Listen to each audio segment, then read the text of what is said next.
جب تک ہم اپنے مقصد کو پورا کرتے رہیں گے اللہ کی نظر میں ہماری قیمت ہوگی. ہمیں کوئی پریشانی ہوگی، تکلیف ہوگی تو اللہ ہماری مدد کریں گے، اللہ ہماری حفاظت کریں گے، اللہ خیال رکھیں گے. اور جب ہم مقصد کو پورا کرنا چھوڑ دیں گے تو ہم اللہ کی نظر میں بے قیمت ہو جائیں گے. پھر ہمارے ساتھ جو مرضی ہوتا رہے اللہ کو اس کی کوئی پرواہ نہیں ہوگی. آج آپ آنکھوں سے دیکھ رہے ہیں نا کہ مسلمان اپنے مقصد کو بھول کے زندگی گزار رہا ہے. اور مسلمان کے ساتھ کیا ہو رہا ہے؟ ہر جگہ کافر مسلمانوں کو مار رہے ہیں، تنگ کر رہے ہیں، پریشان کر رہے ہیں، اور اللہ کی مدد نہیں اتر رہی. اس لیے کہ ہم نے بھی مقصد زندگی کو بھلایا ہوا ہے نا. اگر ہم مقصد زندگی کو پورا کرتے اللہ ہماری مدد کے لیے فرشتوں کو آسمان سے اتار دیتے. صحابہ کرام مقصد زندگی کو پورا کرتے تھے، 313 تھے، اور ان کے مقابلے میں 1000 کافر تھے، اور ان سب کے پاس اسلحہ تھا اور مسلمان خالی ہاتھ تھے. اللہ نے فرشتوں کو بھیج دیا اور اپنی مدد سے اللہ نے ایمان والوں کو کامیاب کروا دیا. فضائے بدر پیدا کر، فرشتے تیری نصرت کو اتر سکتے ہیں گردوں سے قطار اندر قطار. اب بھی فرشتے ہماری مدد کو آ سکتے ہیں اگر ہم اپنے مقصد زندگی کو پورے کرنے والے بن جائیں. اب ہماری زندگی کا مقصد کیا ہے؟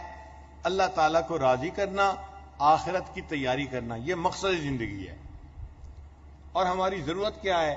کھانا، پینا، پہننا، شادی بیاہ کرنا، اولاد ہونا، دنیا کی زندگی آرام سہولت سے گزر جانا، یہ ہماری ضرورت ہے. اگر آپ غور کریں، آج ہم نے ضرورت کو مقصد کا درجہ دے دیا ہے اور مقصد کو ہم نے ذہن سے ہی نکال دیا ہے. ہر نوجوان بس یہ چاہتا ہے کہ مجھے ایسی جاب مل جائے جس میں مجھے اچھا گھر بھی مل جائے، گاڑی بھی مل جائے، اور میری اچھی جگہ شادی بھی ہو جائے، اور میری زندگی سہولت کے ساتھ گزرے. اسی کے لیے لگا ہوا ہے، اور اس میں حلال اور حرام کا پھر خیال نہیں رکھتا.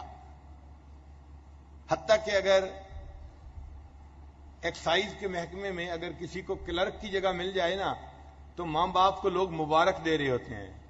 بھئی کلرک کی تو بہت چھوٹی سی پوسٹ ہوتی ہے، اس پر کیا مبارکباد دے رہے ہیں؟ مگر وہ جانتے ہیں کہ یہ ایکسائز ڈپارٹمنٹ کا کلرک ہے، یہ اتنا پیسہ بنائے گا کہ دوسری جگہوں کے بڑے بڑے آفیسر بھی نہیں بنا سکتے. ہم نے اپنے قریبی تعلق والوں میں چھوٹے بچے تھے، ایک گھر میں گئے والدین کے ساتھ ان کو مبارکباد دینے کے لیے. کیوں؟ ان کے بچے کی کلرک کی جو ہے وہ نوکری لگ گئی تھی. اور پھر جب بڑے ہوئے تو پھر ہمیں پتہ چلا کہ واقعی کلرک بادشاہ کیا کچھ کمال دکھا سکتا ہے. ہمارے شہر میں ایک کلرک تھا ڈی سی او آفس میں. ہم اس وقت 5ویں 6ٹھی جماعت میں پڑھتے تھے. اس کی باتیں گھر میں بڑے بھائی کرتے تھے اور ہم سنتے تھے تو ہمیں یاد ہیں. وہ کلرک ایسا تھا کہ 8 مہینے اس کو اپنی تنخواہ لینی یاد نہیں ہوتی تھی. وہ تنخواہ ہی نہیں وصول کرتا تھا اس لیے کہ ضرورت ہی نہیں تھی. ایک موقع پہ ڈپٹی کمشنر نے اس کو نکال دیا.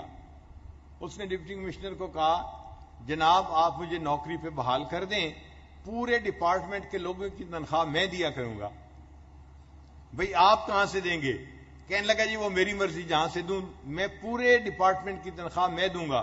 حکومت تو آج کل غریب ہے، تنخواہ نہیں دے رہی، 1 مہینہ 2 مہینہ لیٹ ہو جاتی ہے. آپ مجھے نوکری پہ بحال کر دیں، پورے محکمے کی تنخواہ میں اپنے آپ پاس سے دیا کروں گا. وہ کرتا کیا تھا؟ آنے والے لوگ جو زمینوں کا انتقال کرواتے ہیں، یہ کام ہوتے ہیں، تو ان سے پیسے وصول کرتا تھا، اور لوگ اپنی مجبوریوں میں اس کو پیسے دیتے تھے، کام کرواتے تھے. اس کے 2 گھر تھے، 2 بیویاں تھیں، اور اس کے پاس 2 گاڑیاں تھیں، اور اس نے اپنے بچوں کو بہترین سکول میں داخل کروایا ہوا تھا. تنخواہ اس کی تھی 12,000 روپیہ اس زمانے میں، اور اس کے ایک بچے کی فیس تھی 25,000 روپیہ. اور اس کو اپنی تنخواہ دفتر سے لینا یاد ہی نہیں ہوتا تھا. لاکھوں وہ بٹورتا تھا اور کماتا تھا، اور سب لوگ کہتے تھے جی کہ کیا عجیب اس کی نوکری ہے. حرام کی کمائی کو سب بڑے حسرت سے دیکھتے تھے. گھروں میں ماں باپ اس کی مثالیں دیتے تھے، دیکھو فلاں نوجوان نے کیسے اپنی زندگی بنائی، گھر بنائے، شادی کی، گاڑی ہے، سارا کچھ ہے، اس نے اپنی زندگی کو کیسے بنایا، تم بھی خوب بنانا. تو ضرورت پورے کرنے میں حلال اور حرام کا فرق ختم کر دیتا ہے بندہ، اور ضرورت زندگی انسان کے لیے مقصد زندگی بن جاتی ہے، اور جو مقصد زندگی ہوتا ہے وہ ذہن سے ہی نکل جاتا ہے، بھول جاتا ہے، یاد ہی نہیں ہوتا کہ مقصد زندگی کیا ہے۔ یہ آج کے دور کا ایک اور بڑا فتنہ ہے، مادیت کے اس دور میں یہی بڑا فتنہ ہے۔ اسی لیے قومیں نعرہ لگاتی ہیں تو روٹی کپڑا اور مکان کا، کہ ہمیں روٹی کپڑا چاہیے، مکان چاہیے۔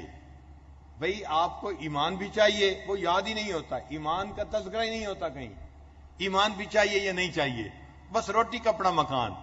اور اچھا حاکم وہ سمجھا جاتا ہے جو قوم کے لوگوں کو روٹی کپڑا اور مکان پہنچا دے، پرووائڈ کر دے۔ تو مطلب یہ کہ ضرورتیں مقصد بن جاتی ہیں، اور جو مقصد ہوتا ہے وہ ذہنوں سے ہی نکل جاتا ہے، بھول جاتا ہے انسان مقصد کو۔ آج ہماری زندگی کا مقصد بنا ہوا ہے اچھی طرح زندگی گزارنا، سہولت کی زندگی گزارنا۔ بھائی یہ ضرورت ہے، یہ مقصد زندگی نہیں ہے، یہیں پہ ہم غلطی کھا رہے ہیں۔ صحابہ کرام کی جو تربیت کی تھی نبی علیہ الصلوۃ والسلام نے، تو ان کو سمجھایا تھا کہ دنیا کی ضرورتوں میں اونچ نیچ ہو سکتی ہے، اپنے مقصد کو نہ بھولنا۔ لہذا صحابہ کرام خشک روٹی کھا کے گزارا کر لیتے تھے، پیوند لگا کے کپڑے پہن لیتے تھے، مگر مقصد کو نہیں بھولتے تھے، ایک ایک چیز میں اپنی آخرت کا خیال رکھتے تھے۔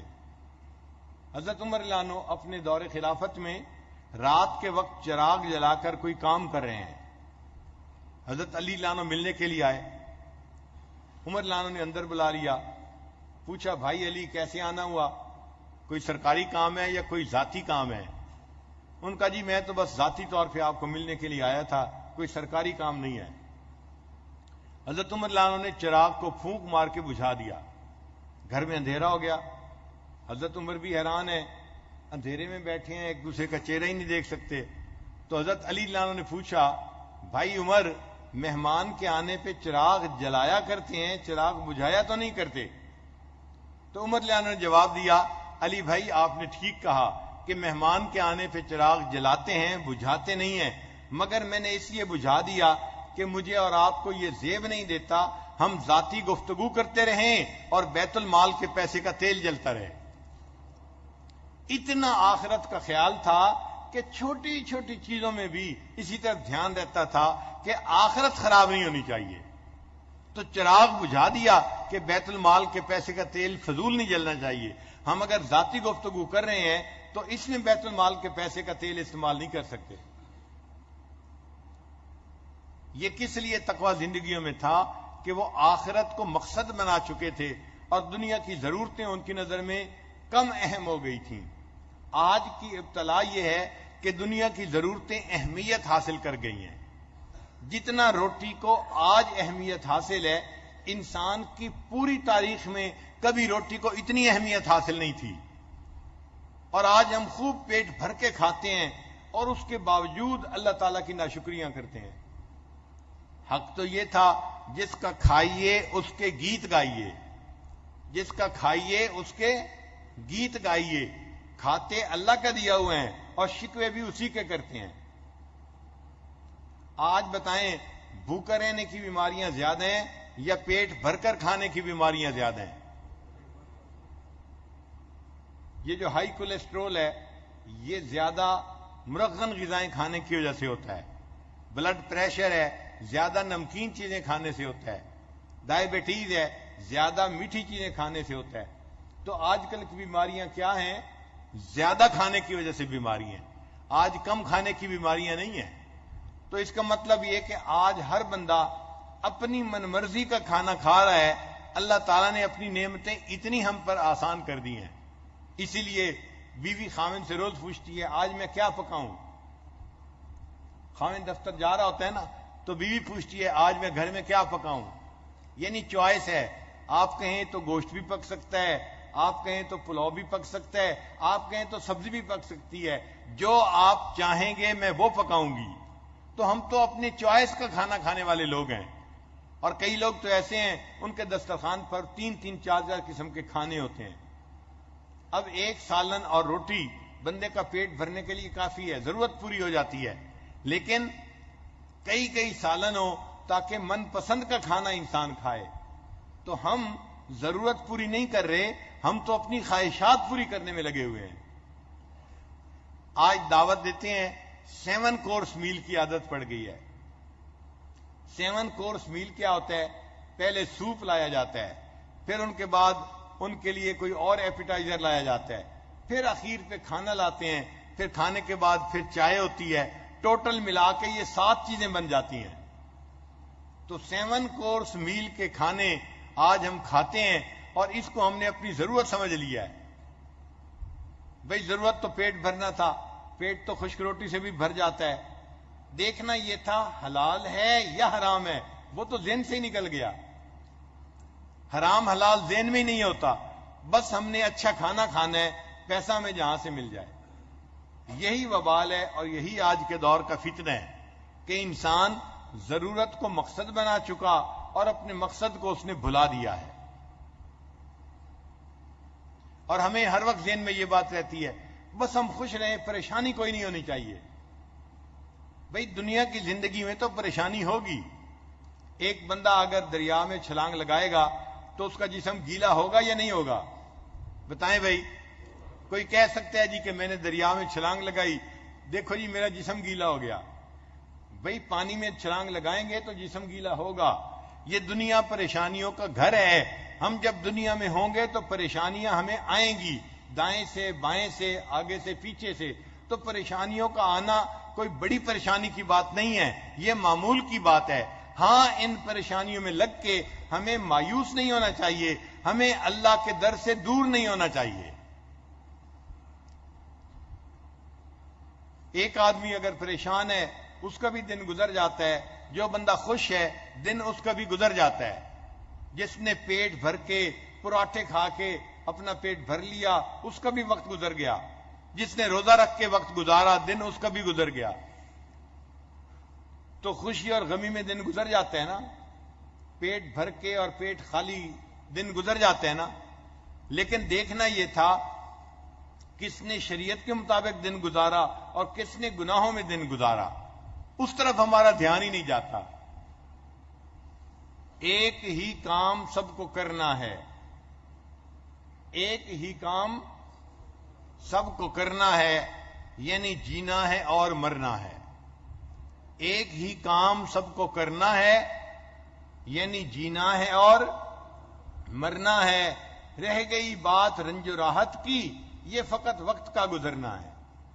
یہ جو ہم کہتے ہیں نا رنج ہے یا راحت ہے، یہ صرف وقت کے گزرنے والی بات ہے. وقت گزر رہا ہوتا ہے تو ہم رنج میں ہوں یا راحت میں ہوں، نظر میں یہ رہے ہم اللہ کو راضی کر رہے ہیں یا نہیں کر رہے، یہ مقصد ہے ہمارا. اور اگر مقصد کو بھول بیٹھے تو بس ہماری زندگی کی ضرورتیں کوئی حیثیت نہیں رکھتی. مقصد کو ہر وقت یاد رکھنا چاہیے. اس لیے سورہ کہف کے واقعے میں یہ بتایا گیا کہ دنیا کی زندگی تو بارش کے پانی کی مانند ہے، یہ ایک دن ختم ہو جائے گی اور تمہیں اللہ کے سامنے قیامت میں اپنے اعمال کا جواب دینا پڑے گا.